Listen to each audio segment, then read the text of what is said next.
Waratah TimberRite H-16 Notebook Messages. TimberRite H-16 has an extremely handy message feature.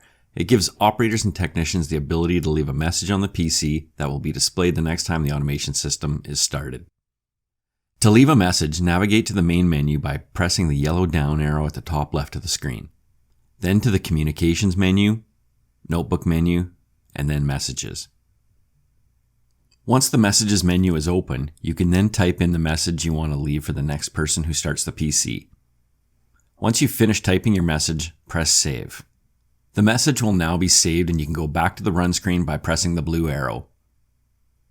You can also add to the message throughout your shift. Remember to press Save after every new entry.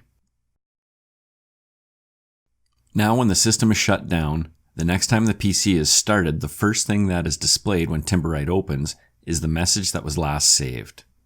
The new operator now has the opportunity to add to the displayed message or clear the whole message by pressing Delete.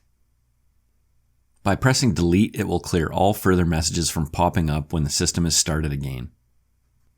This is also a great page to keep in the Shortcuts menu, giving you quick access to it when needed. So don't forget about this handy H-16 feature that allows you to leave a quick note for the next operator.